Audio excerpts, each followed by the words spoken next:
So guys যেখানে দেখবে video দেখবে প্রচুর ফাঁকা দেখাবে, সিনেমাটিকে সুন্দর সুন্দর দেখাবে, বাট রিয়েলিটিটা কিছুটা এরকম।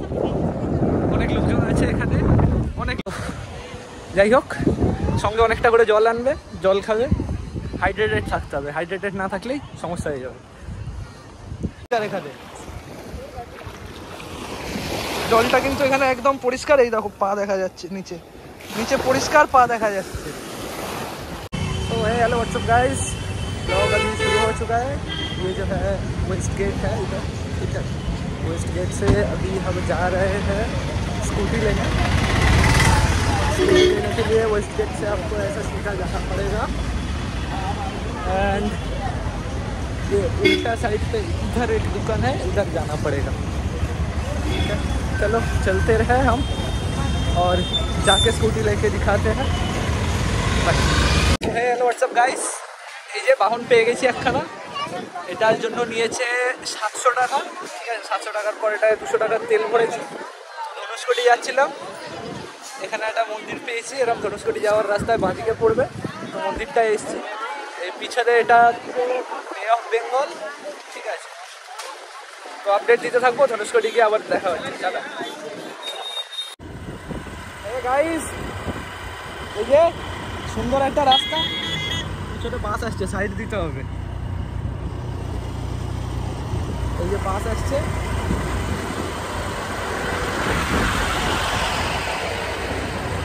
সুন্দর একটা রাস্তা।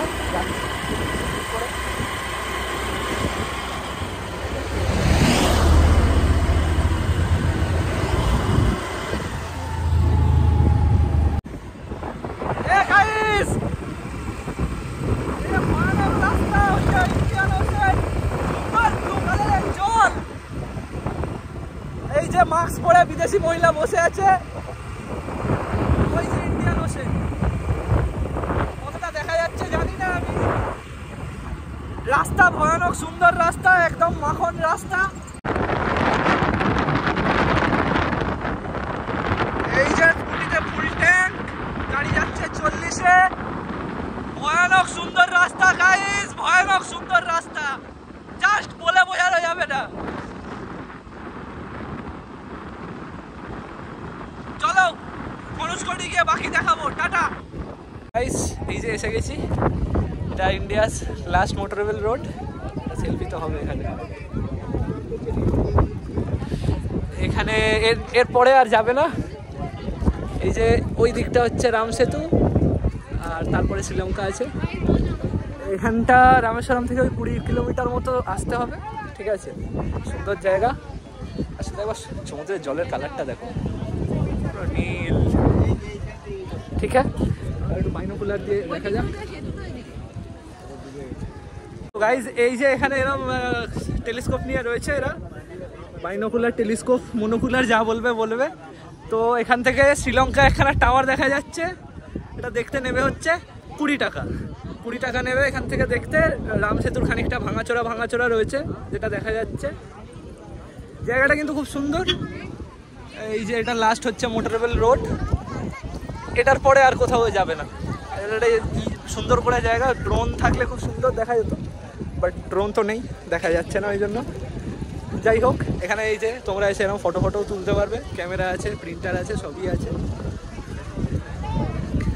এখান থেকে দেখতে পারবে সব। এবার একটু বিচের দিকে যাই টুকটুক করে। এই তো ফার্স্টে যেটা বলবো, এখান থেকে স্কুটিটা নিয়েছিলাম মন্দিরের ওয়েস্ট গেটের সামনে থেকে। নেবে হচ্ছে স্কুটি 700-800 টাকা চাইবে, বার্গেন করে 500 টাকা নিতে হবে। 500 টাকা স্কুটি নেওয়ার পর স্কুটি নিয়ে বেরিয়ে পড়তে হবে এদিকে।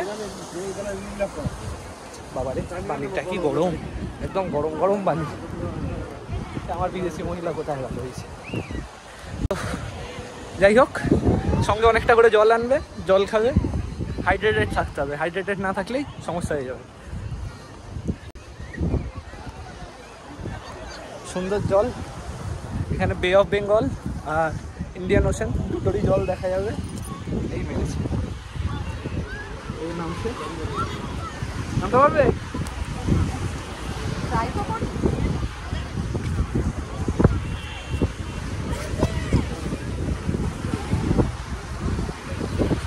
ক্লাইম্বিং হচ্ছে এখানে, মিশন রক ক্লাইম্বিং।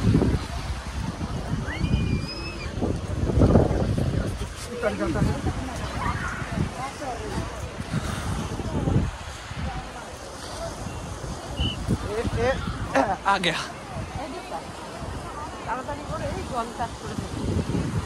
এই যে বিচ, এখানে জলটা কিন্তু, এটা কিন্তু জলটা একদম পরিষ্কার। এখানে জলটা কিন্তু এখানে একদম পরিষ্কার। এই দেখো পা দেখা যাচ্ছে নিচে, নিচে পরিষ্কার পা দেখা যাচ্ছে। এখানে একেবারেই কিন্তু পরিষ্কার জল, আমাদের দীঘা পুরীর মতো জল কিন্তু বেশি নেই। উফ, একদম লাভলি।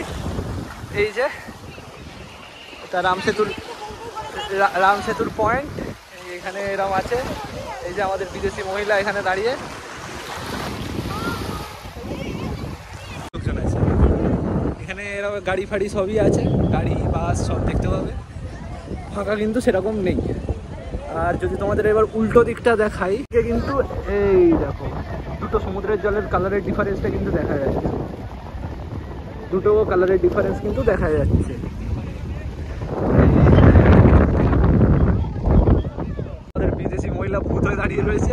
এই যে this is India's last motorable road.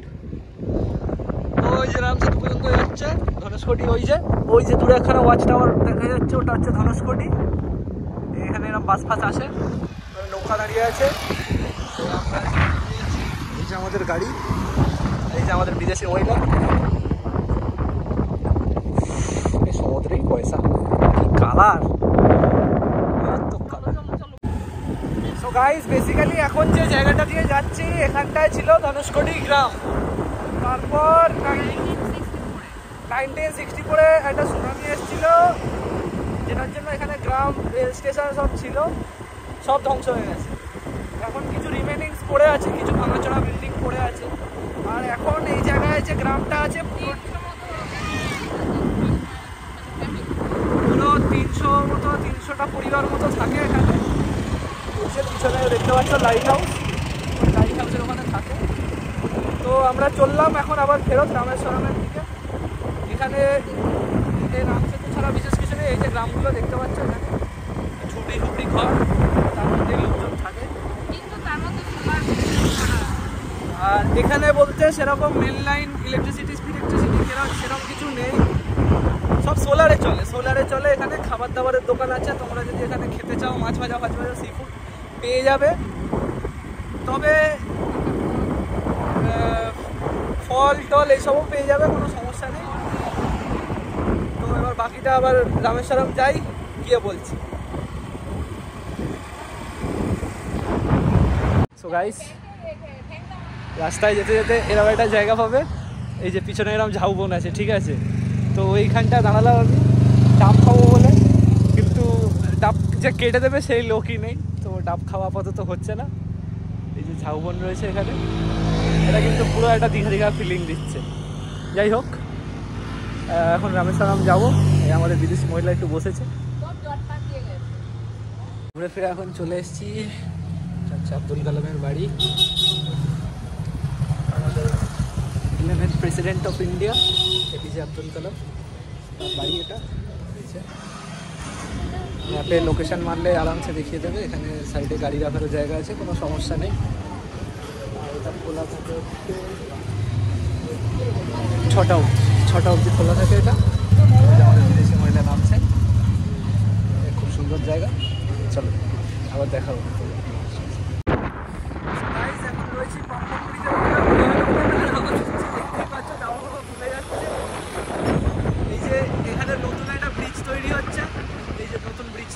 যার জন্য এই ব্রিজটা হচ্ছে পুরোনো ব্রিজ, আর ওখানে নতুন ব্রিজটা তৈরি হচ্ছে। ওই যে ঘাটটা ওখানে তৈরি হয়ে রয়েছে, বাবারে কি হাওয়ারে, ওখানে ওটা তৈরি হয়ে রয়েছে, ওটা এখানে এসে লাগাবে। এই যে এখানটায় লাগাবে, বাবারে কি হাওয়া পেয়ে মনে হচ্ছে। আর এই যে পিছনে মারাত্মক সুন্দর রাস্তা, ব্রিজটা রয়েছে, ব্রিজটা মাথাগুলো কাকে মাথা হয়ে গেছে। আর এই যে পাম্পার,